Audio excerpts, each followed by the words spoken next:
Hey everybody, this is Blue. I hope everybody's doing all right. The other day I made a video talking about rules heavy versus rules light games and my stance on them.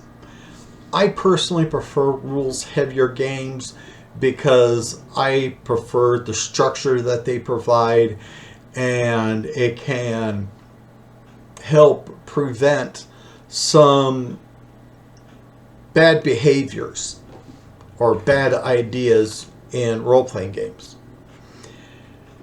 Well, I referenced two videos I watched because I watched these two videos that you're seeing here on the same day. Dungeons & GURPS released this a few months ago, but it was the first time it popped up on my feed. And then Wizards of the Towers video, they just done. I always find it interesting when I see videos that are kind of talking about the same topic but are on opposite sides of the spectrums. To me, that is a good way to start a conversation. I made a lot of references to Wizards of the Towers video because that was the freshest video in my head. And even though they said in their response video that there was no animosity, I don't believe them. Because they had to make a response video, and they're saying that I did not understand everything, and it's them that does not understand a damn thing. This video that I made was strictly a comparison between heavy rules and light rules.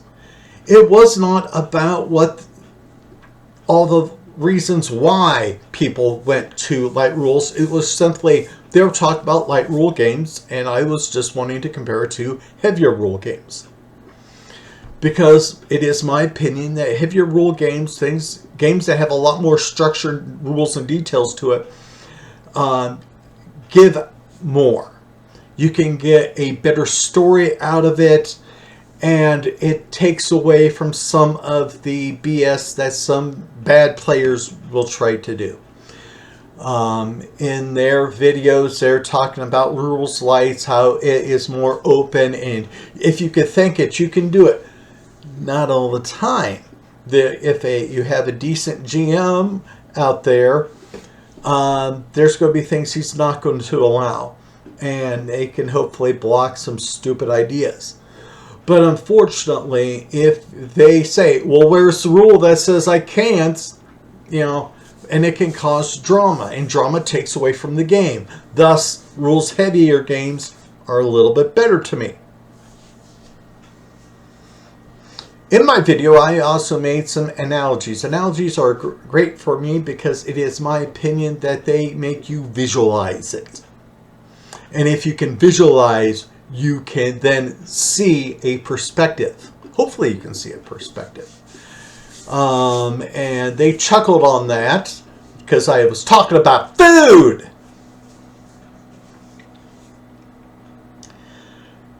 It is a way to give somebody an image in their head. People think differently, and sometimes the analogy is a great thing to do. One of the analogies I did was basically a burger versus meatloaf. Which is better? Okay. It is fine if you want to go basics and just have a burger and fries. Okay. If that's what you want, fine. But sometimes we want more. We want something that's more filling, something that has a more unique flavor to it. And so a step above a burger and fries would be meatloaf, mashed taters. Okay. You add a few more spices here, there. There's a few more steps into it. It's a little bit more complex to make than your burger and fries, right? So it's just to show that sometimes the more you add to the game, the better results you're going to have. But no, they had to say, no, well, we've had some bad meatloaf. So this is their attempt to destroy the analogies that I made. And then in my video, I made an analogy about how writing music, writing a song, there's a lot of steps to it. It's not something so simple that there's a lot of work and effort behind the scenes. And in a response to a comment, one of those two had to say that they worked at a band and they've done this and that, and I don't understand a damn thing. So they took it personal. Well, I'm taking it personal. I have been subscribed to them ever since I started this channel because, I've role played for over 30 years. Okay? I started in the late 80s. And so that's why I wanted to do this, to share my ideas. But I have been subscribed to them for quite a while. And generally, I liked their videos. They had some very good content out there. I've made response videos to them before. And, and I mentioned them because I liked their content. I even filmed up their video right there. Okay? Because I thought it was a decent video. They just didn't like my response.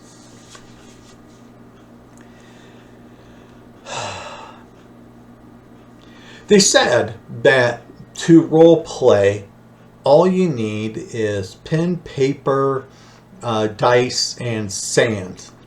Making a reference to Gary Gygax and Sandbox. The reference that I was taking it as is sandbox versus railroading, because you want to have the sandbox is so that people can play anywhere and they can go and do whatever they want, versus being railroaded where the GM just says this is what you're doing and you got to go down this path and that's that. Okay. They never meant it to be, but to me I view that as being misleading, because they were referencing a game combat system there. And that comes from a rule book. Okay? Everybody is assumed to apparently know this particular system. And so there are rules to it. So don't say that you just need this, when you got to make sure that the players all have a basic understanding of the combat system. Yeah, there are some complex systems like War Law here, but that's part of my system that I played for many, many years. And so if you have a player that does not understand it, you need that rule book. Sometimes people need a reference. Rule book. And so to say that you don't need a rule book when you're role playing, that's basically what they said, because they did not mention a rule book. That is kind of being misleading. Now, Wizards of the Tower has never told people, to the best of my knowledge, that they were doing it wrong. Okay? And so one of the reasons why I get a little agitated when people are talking about going to the basics and all that is that there are a lot of channels on YouTube where there are people saying that you are doing things wrong if you do it this certain way. Condor DM was one of those people. He was saying that you can use pennies and paper and pen, and that's all you needed to roleplay. And if you weren't doing it as he said that you are doing it wrong. So that always kind of irks me a little bit. The Wizards of the Tower, to the best of my knowledge, has never told people that they're doing wrong, because they say, do what you want to do. And that's true. When you are role-playing, do what you want to do. Do what works for you. Technically, to play Rolemaster, although they don't say it, but technically they're saying all you need is this book. Character Law and Campaign Law. This is a nice book. It talks about how you create your characters, how to set up your campaign world. They have some price charts and all that. And so they talk about the races, character creation. And so technically, this is all you need to play Rolemaster. And they have a lot of supplements, which is nice. I do play a little bit combat heavy in some of my role playing because I do like to up the characters. And, and the group that I've had liked a little bit of combat. And so you're kind of going to need Armslaw. And they were really... Wizards of the Tower made some comments about this. But you also, in my opinion, need spell law. There's a lot of spells in here. And so if you have these 3 books, you can go adventuring. And according to the Rolemaster guide, it's in the campaign they'd say about. I would want to add one more book to it. It's another one of their source books. That's their Creatures and Monsters. They had Creatures and Treasures back in the day, and when they were doing second version. This is for the standard system, which is version 3. And so you have 4 books, and you can do a lot. And all that. They made comments about, do you need 50 books? And again, this is about everybody doing their thing. Do I need 50 books? Hell yes. Why do I need 50 books? Well, it's pretty simple. I demand variety. I don't want to get bored. I don't allow players, when I'm hosting the game, to do the same damn thing every time. They can't go Dwarf Warrior, Dwarf Warrior, Dwarf Warrior. No, that's not allowed. If they want me to host the game, at least every 3rd character has to be something different. So they could go Dwarf Warrior, then they have to make a change. And so it could be a Hobbit Warrior, an Elf Mage, or something different. They had to change it up. I don't want to get bored with the game, and so I like variety. And this is going to go into spell law a little bit too. D&D, they have, they seem to be a little bit more limited because they go by profession. They say you now gained this, and they are very specific on your feats and that. Well, Rolemaster basically says you can have all these spells that you can use because they got open and closed spell lists. You can help make each character unique. They are a skill system, not a profession system. I want variety. It would be boring as hell, I think, if your one spellcaster, was set, and because of my profession, firebolt, okay, for everything. No, I want variety. It would be boring as heck as a GM if, and there goes Bill with his character, and he's going to do fireball. Yeah, that's how he handles all situations. No, I want variety. There are so many professions and all that in the Rolemaster with all like the RMCs and that. You basically need these 4 books. Everything else is an option. And if you're hosting a game, why not have all the options possible? And also, and then this part is very important to me, in the core book, core rules, there were some things I just didn't agree with, but when I got like RMC 1, 2, and 3, I was starting to see different options, and I tested them out. And that made my game better, which meant that more people can enjoy it. Okay, so if you want to limit yourself, that's fine. Do what you want to do. Play the game as you want to get played. But in reference to the video up on top, don't call it crunchy. Yes, there's more rules, more structures and all, but there's nothing wrong with that. Okay? If I wanted to grab all my books and play the game, I have that right to do such, don't I? Just like you have the right to go and play as light as possible. But for me, I think that these simple games are a little bit more limiting. You know, again, you add a few little extras here, and it changes the flavor of the game. It could be more enjoyable for a lot of people. Okay? I want variety. I am going to get bored as hell if I don't have variety.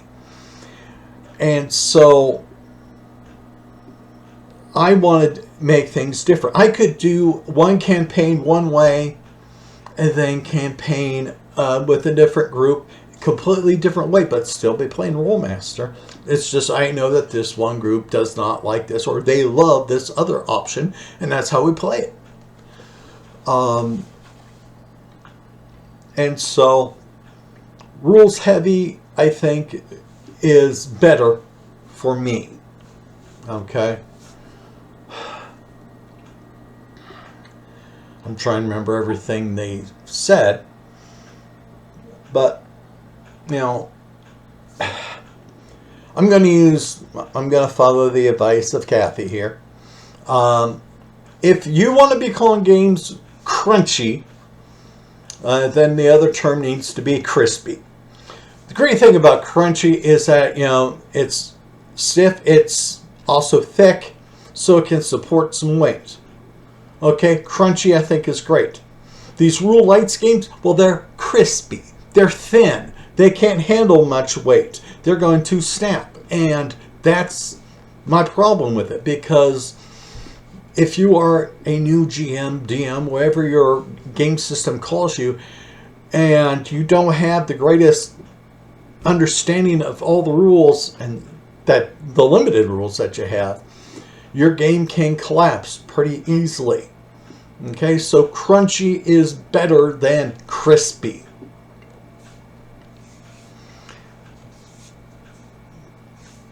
They referenced rules, and then they say that you don't need you need a lot of rules. But you do need rules. And for whatever reason, you know, follow what works for you. They seem to have this thing, you know, it's all about the players. And I disagree with that too. So why don't we talk about that? They're saying that it's the story from the GM and then what the players do that matters. And that's kind of right. It's what everybody does. If you say that it's only the story from the GM, you are kind of neglecting the GM, because, you know, why would a GM want to play a game there he's not having his fun? And so it just made me think of one of my favorite memories, because it was funnier than hell. A GM does more role playing than the players do, if in my opinion, because you have to play all these NPCs. You are playing villagers, merchants, people that you meet in the road. You might be playing the big bad guy or group and all that. And so in one game, the group, 4 guys, they were in this village and they were trying to gather information, and I had to play the village, right? So they were talking to people, and I had cards and I was filling them out, and so every time that they were talking to a PC, so that I could keep it under control, I would grab that NPC, and it could, this one side of the card is going to say NPC little girl. And then on the other side, the part they can't see, you know, I got some basic information about her. Maybe she was a witness or a victim or something like that. And I'm going around there, and they were trying to ask everybody, and they intentionally did this. I, at one time, was having an argument with myself because one of them was saying, well, villager number 2, didn't you say something about this, and which disagrees with villager 3? What do you two think about this? So I had to have a conversation where I'm villager 2 with myself because I'm also villager 3. So I'm having this conversation. I'm putting on my cards and all that. And since they were in this village of over 100 people, they decided that they needed to get more people involved. They were calling people over and all of that. And it was forcing me to make more cards. And they were laughing at this because, you know, I try to be as active as possible too. And I had to shake my head. Everybody's so involved in the conversations, they do not see up above that the clouds are getting darker and darker, and there's a slight rumble. Then all of a sudden, that person that you just called out over there gets struck by lightning. That person over there that you called over just got struck by lightning. 4 people just got struck with lightning. And the whole village runs inside just so that I can end the conversation. And that was fun. That is a memory. That's how we make memories. So, I'm going to end the video here because I rambled on long enough. The whole purpose of this video was a comparison between heavy and light rules. Crunchy versus crispy. That's all it was. And I hate to say it's Wizards of the Tower. You took it personal. I mean, you really had to rush in and make a video and you say, we're not doing the intro and all that because of this. Can't name me? Well, that's also kind of what they say it'd be a little bit lower hand, under the table crap. Because, you know, if you have to make a video about somebody, at least mention their name, you know, so that people can get both sides of the story. You kind of, in my opinion, you did the chicken route. Because you were only going to give your side of the story. Okay? Oops, I forgot one part here. In their video, they're saying, well, try something different. You know what I mean? Like, Variant Universe? This is a superheroes game. Back in the day, I used to play Hero Systems Champions. They had a lot of books out for that. And that was kind of fun, too. I always kind of liked doing that type of thing as well, because, you know, hey, who doesn't like superheroes? Maybe I should have played Star Frontiers. I did.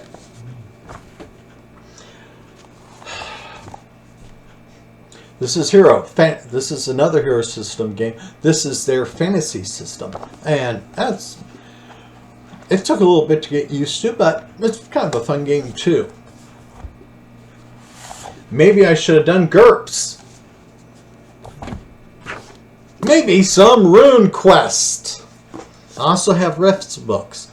I have a lot of books, and I try to play these out, try to get the feel of each one of these games to see what they have to offer, and maybe as a change of pace, because I like variety, like I said earlier.